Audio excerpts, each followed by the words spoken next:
I was listening to an Andrea Schulman video, and the first thing she says is, you don't have to try so hard. With the law of attraction, you can take it easy. And I'm like, I don't know. But I kept listening to her. And so when I found out, when I was boxing or shooting or doing any of the things that took a lot of effort, it was hard until I mastered the process. And then it wasn't hard. Then it was just doing what I knew how to do, lining up the front sight, squeezing with my left hand, pulling the trigger straight back, getting the second sight. It was all, once I knew the process, it was easy, or in the boxing ring. That was really interesting. I remember one time I didn't even want to go train, but I went, and I went 14 rounds with 6 different sparring partners, and I whipped every one of them. But I didn't even want to go. But it just, all of a sudden, I didn't have to focus so hard on doing what I was doing because I knew how to do it. Okay, it's doing those things that you don't know how to do or that you haven't mastered yet that make it hard. So, like when you're leading people, right? It's you get somebody that they're not engaging.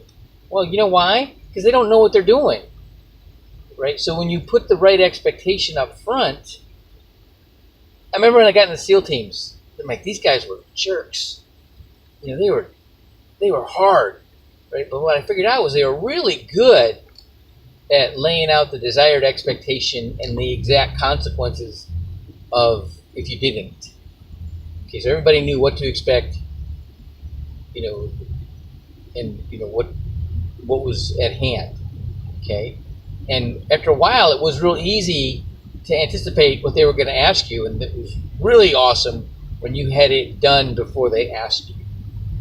Okay, and it's the same thing with anything. When people understand what they're doing and what the objective is and why they're doing it, that's another thing.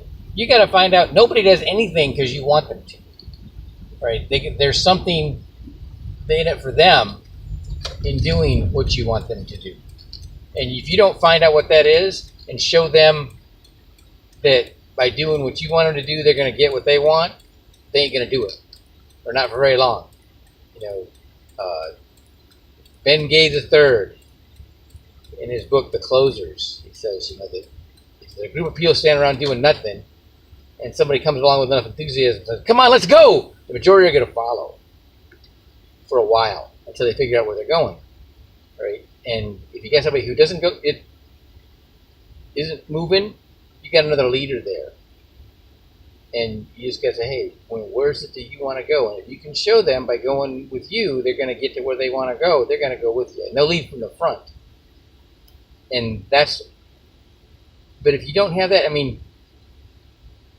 doing it just for a contest or for, or just to make money, okay, that money has no value until you add value to it.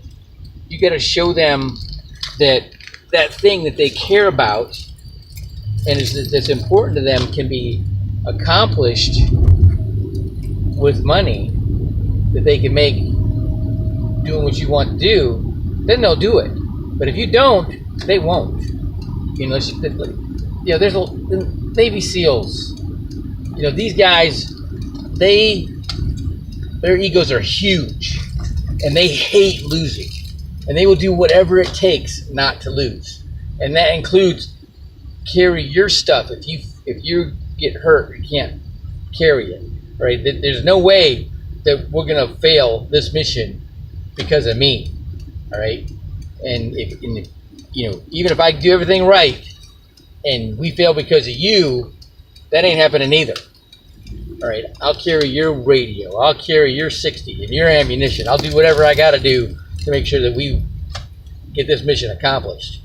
All right, well, we ain't failing, and we're gonna run. We're gonna cheat, and we're gonna do, whatever it takes, because I ain't losing.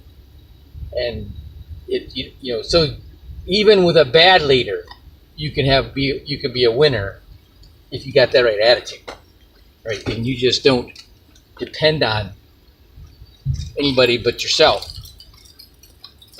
Even though that's one of the things that makes the SEAL teams work is everybody wants to win so bad that makes them dependable.